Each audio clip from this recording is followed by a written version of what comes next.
اس وقت لاہور میں قمر زمان کا آئرہ میڈیا سے گفتگو کر رہے ہیں۔ کے بعد ہم نے اینڈ پہ رکھا کہ یہ ایک ہمارا اگر ہمارے سارے مراحل جو ہے وہ کامیاب نہیں ہوتے تو پھر ہم اس کو حتمی طور پہ استعفے کے آپشن کو استعمال کریں گے۔ اب گزارش یہ ہے کہ اس سے پہلے مراحل جلسے ہوئے، بڑے کامیاب ہوئے، ریلیز ہوئی، بڑی کامیاب ہوئی، بائی الیکشنز ہوئے، بڑی کامیابی ہوئی، سینٹ ہوئی، بڑی کامیابی ہوئی، سینٹ کا چیئرمین کا الیکشن ہوا، بڑی کامیابی ہوئی۔ تو جو باقی پوائنٹس ایک آدھ رہ گئے ہیں، اگر ہم اس میں بھی جاتے ہیں تو ہم بڑی کامیابی کی امید رکھتے ہیں، اور اس کے لیے پبلک مومنٹم بھی بنے گا اور حکومت کا ٹھہرنا ممکن نہیں رہے گا۔ اور گیلانی صاحب اگر اس دن ان کا وہ بدنیتی سے ڈاکہ مار کے اگر ان کی اس فتح کو وقتی طور پر روکا نہ جاتا اور اس دن وہ چیئرمین ڈکلیئر ہو جاتے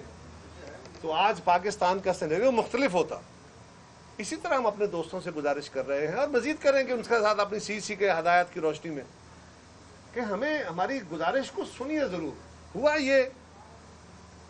کہ گیلانی صاحب کا الیکشن ہوا چیئرمین سینٹ کا، اور اس کے بعد پی ڈی ایم کی میٹنگ رکھی گئی، تو جو باتیں میٹنگ کے اندر بیٹھ کے کرنی چاہیے تھیں، ہم سے تو نہیں کہا گیا کہ اس میں استعفے دینے کا آپشن لازمی ہے، کسی میٹنگ کے اندر یہ طے تو نہیں ہوا تھا، لیکن اگر ہماری قیادت، اور مجھے بڑا احترام ہے اپنی پی ڈی ایم کی قیادت کا،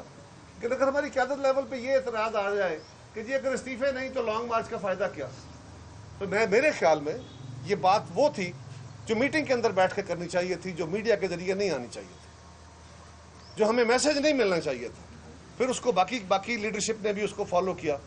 تو اس سے ایک بدمزگی سی ہوئی۔ تو ہم اسی لیے بار بار گزارش کر رہے ہیں کہ جو باتیں بند کمروں میں بیٹھ کے قیادت میں کرنی ہوتی ہیں، بہت سارے اختلافات ہوتے ہیں، اگر وہ اختلافات ہم آپ کے ذریعے بیٹھ کے میڈیا میں ڈیبیٹ کریں گے، آپ نئے نئے سوال اٹھائیں گے تو اس سے ابہام بڑھ جائیں گے۔ تو ہمارا موقف آج بھی ہے کہ ہم استعفوں کے آپشن کے ساتھ ہیں۔ پیپلز پارٹی ان 26 پوائنٹ کے ایک ایک پوائنٹ کے ساتھ کھڑی ہے۔ ہاں، ہم یہ کہتے ہیں کہ جو آپ کچھ پوائنٹ چھوڑ کے، کچھ سٹیپس چھوڑ کے آگے جانے کی بات کر رہے ہیں اور آپ حتمی سٹیپ پہ پہنچ رہے ہیں، اس کے لیے ہمارے خیال میں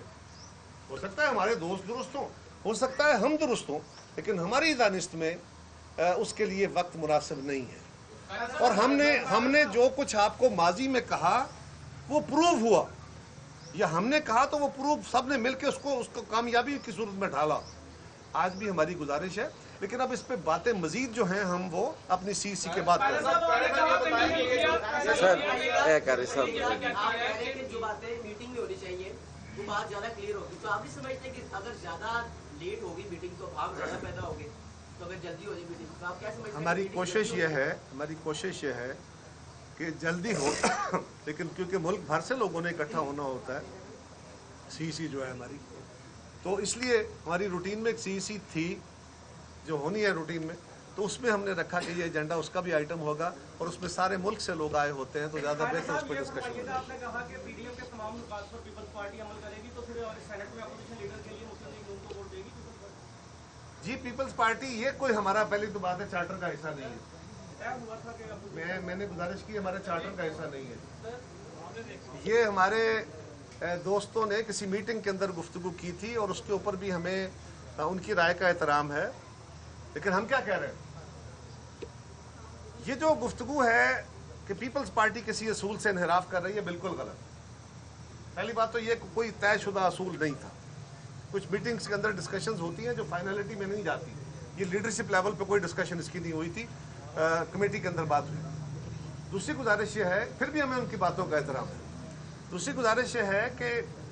گیلانی صاحب کو جب پیپلز پارٹی نے کہا کہ سینٹ کے الیکشن میں حصہ لینا چاہیے، تو گیلانی صاحب کو مسلم لیگ نے، جے یو آئی نے، ہمارے تمام پی ڈی ایم کی جماعتوں نے ہمارا ساتھ دیا، ان کو کینڈیڈیٹ بنایا، ان کو ووٹ دیے، ہم ان کا شکریہ ادا کرتے ہیں دلی طور پہ، اور انہی کے تعاون کی بدولت ہم کامیاب ہوئے۔ لیکن یہ بات بھی طے شدہ ہے کہ یہ کچھ جیتی ہوئی سیٹ اپوزیشن کی نہیں تھی جو پیپلز پارٹی کو فیور کے طور پہ دی گئی۔ پیپلز پارٹی نے خود والنٹریلی پی ڈی ایم کے لیے یہ جدوجہد کا ایک میدان لگایا اور خود اپنے آپ کو آفر کیا، اس مشکل میں ڈالا، اس مشکل میں ڈالا۔ ان سب دوستوں کے تعاون سے ہم وہ سیٹ جیتے، پھر چیئرمین سینٹ میں بھی ان دوستوں کے تعاون سے ہی ہم آگے بڑھ سکتے تھے، ورنہ پیپلز پارٹی کے پاس تو یہ پوزیشن نہیں ہے۔